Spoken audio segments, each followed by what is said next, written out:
नमस्कार दोस्तों, मैं हूं आपका अपना विवेक वर्मा और आप सुन रहे हैं वर्मा स्टोरीज।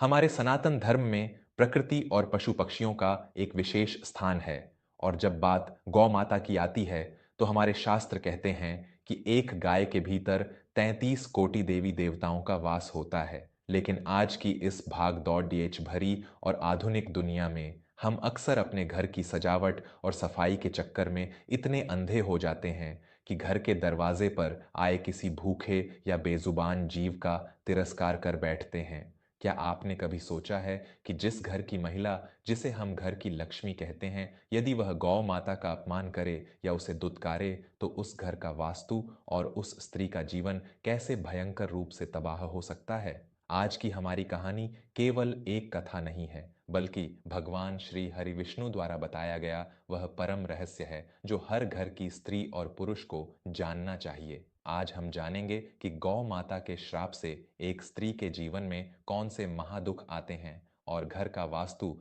कैसे हमेशा के लिए बिगड़ जाता है। तो आइए पूरे ध्यान और श्रद्धा के साथ इस कहानी को सुनते हैं। यह कहानी है शिवपुरी नाम के एक अत्यंत सुंदर और व्यापारिक नगर की। वहां केशव नाम का एक बहुत ही सफल व्यापारी रहता था। केशव के पास सुख सुविधाओं की कोई कमी नहीं थी। उसने हाल ही में शहर के बीचों बीच एक बहुत ही आलीशान और बड्ढा सा घर बनवाया था, जिसका वास्तु बहुत सोच समझकर तैयार किया गया था। केशव की पत्नी का नाम राधिका था। राधिका दिखने में बहुत ही सुंदर थी, लेकिन उसे अपनी सुंदरता और अपने नए घर की साफ सफाई का एक अजीब सा घमंड था। उस घर में केशव के वृद्ध पिता हरिप्रसाद जी भी रहते थे। हरिप्रसाद जी एक अत्यंत धर्मपरायण और सादगी पसंद इंसान थे। उनका रोज सुबह का नियम था कि वे स्नान और पूजा पाठ के बाद अपने हाथों से घर के बाहर खड्डी गायों को गुद्द और रोटी खिलाते थे। शिवपुरी में कई बेसहारा गायें थीं जो रोज सुबह हरिप्रसाद जी के दरवाजे पर आकर खड्डी हो जाती थीं। लेकिन राधिका को यह सब बिल्कुल पसंद नहीं था। उसे लगता था कि ये गायें उसके आलिशान घर के दरवाजे पर गोबर कर देती हैं, जिससे उसके घर की सुंदरता और सफाई खराब होती है। वह अक्सर अपने ससुर पर इस बात को लेकर झल्ला उठती थी। पिताजी, आप रोज रोज इन गायों को हमारे दरवाजे पर क्यों बुला लेते हैं? देखिए, इन्होंने पूरे आंगन को गोबर और गंदगी से भर दिया है। मेरी नौकरानियां साफ करते करते थक जाती हैं। आप इन्हें कहीं दूर जाकर क्यों नहीं खिला आते? राधिका अक्सर गुस्से में कहती थी। हरिप्रसाद जी बहुत ही शांत स्वभाव के थे। वे मुस्कुराकर कहते, बहू, गौ माता तो साक्षात लक्ष्मी का रूप होती है। जिस आंगन में गाय के खुरों की धूल पड़ती है, उस घर का तो हर वास्तु दोष अपने आप ही कट जाता है। यह गंदगी नहीं, बल्कि हमारा सौभाग्य है कि बेजुबान देव हमारे दरवाजे पर भोजन मांगने आते हैं। लेकिन राधिका को ये बातें केवल एक पुराना अंधविश्वास लगती थीं। एक दिन केशव व्यापार के काम से किसी दूसरे शहर गया हुआ था और हरिप्रसाद जी भी पास के किसी मंदिर में कीर्तन सुनने गए थे।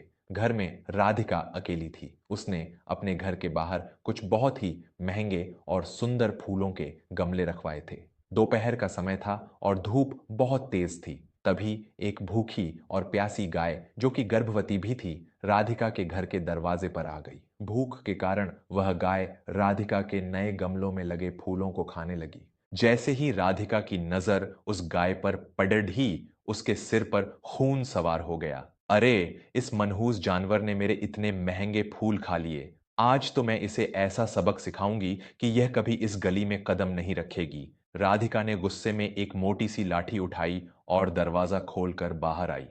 उसने बिना यह देखे कि वह गाय गर्भवती है, लाठी से उस बेजुबान पर जोर जोर से प्रहार करना शुरू कर दिया।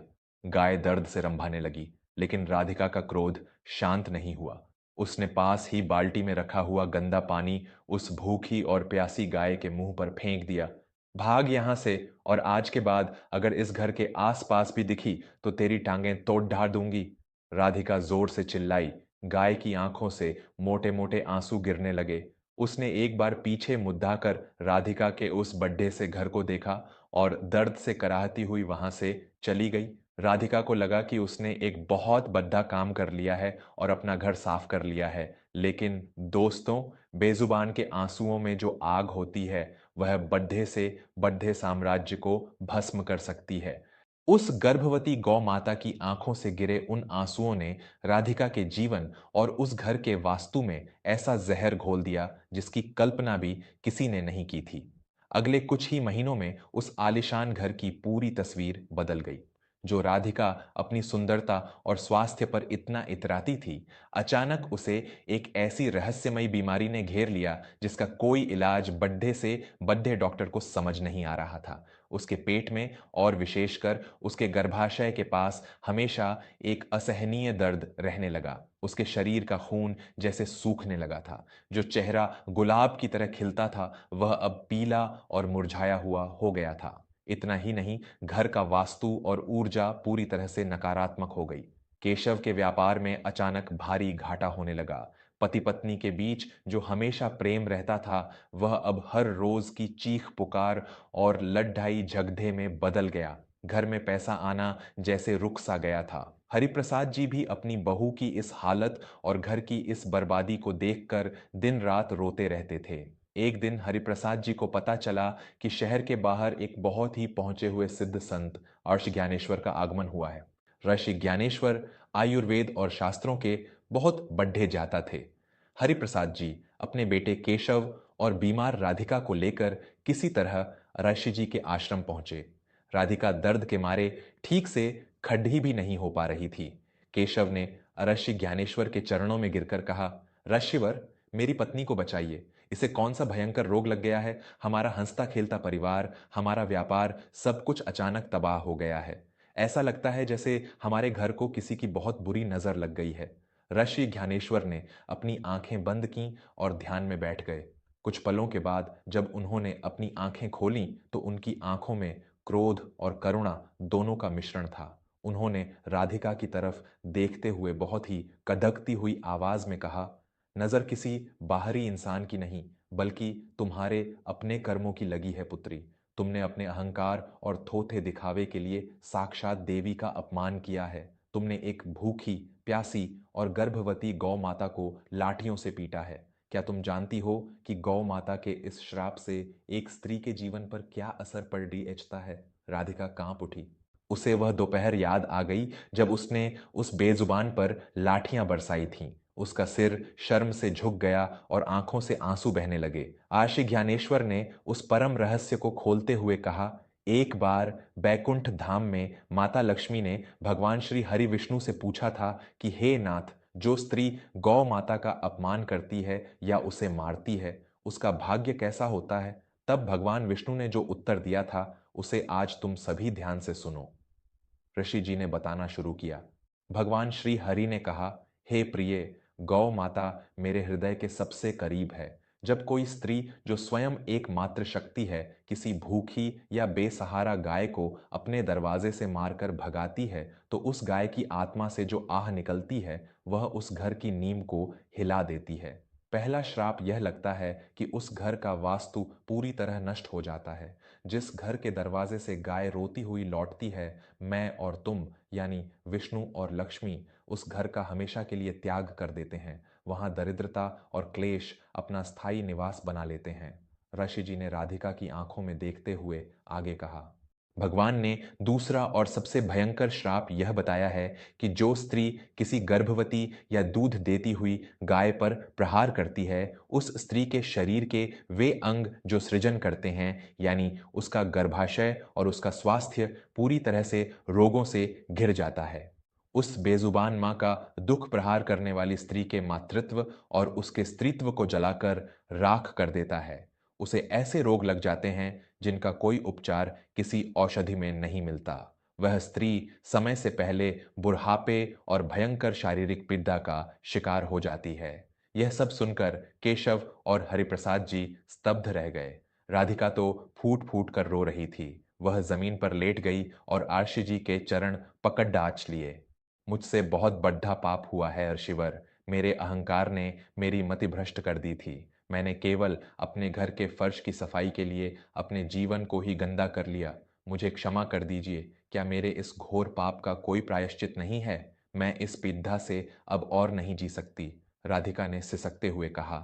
सच्चा पश्चाताप देखकर आर्षि ज्ञानेश्वर का हृदय थोड़ा पसीजा।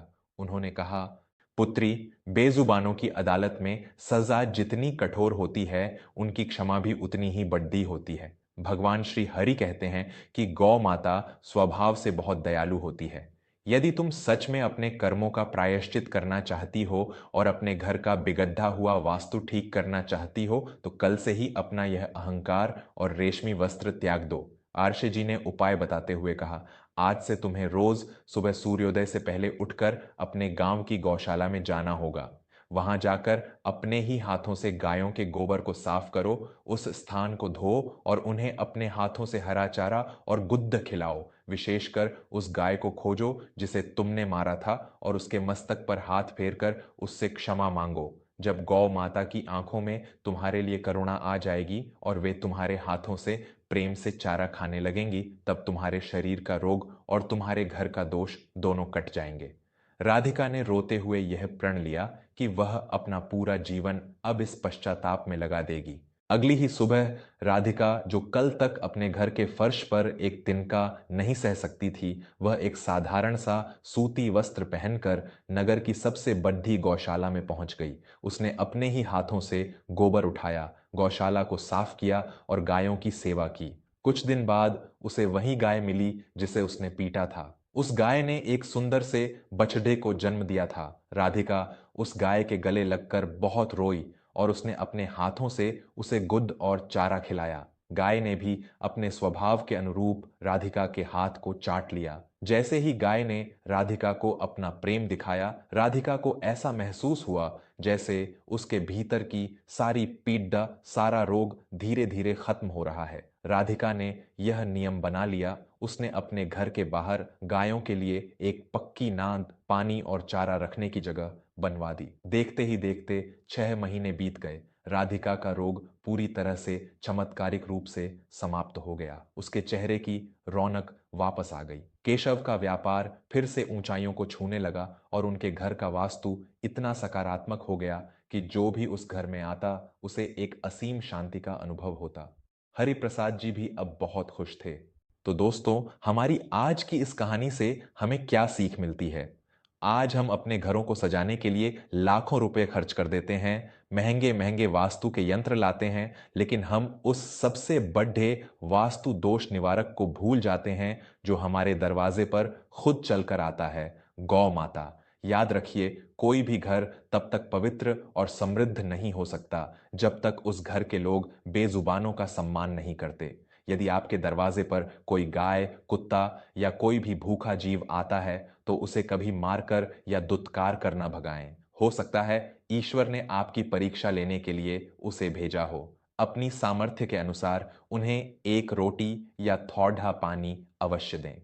विशेषकर हमारे घर की महिलाओं से यह निवेदन है कि क्रोध या सफाई के नाम पर कभी किसी जानवर को कष्ट न दें। जो स्त्री बेजुबानों के प्रति दया भाव रखती है, स्वयं माता लक्ष्मी उस स्त्री का रूप मानकर उसके घर में स्थायी निवास करती हैं। मैं हूं आपका दोस्त विवेक वर्मा। मुझे पूरा विश्वास है कि वर्मा स्टोरीज की आज की इस कहानी ने आपके मन को भीतर तक छुआ होगा और जीवन को देखने का एक नया नजरिया दिया होगा।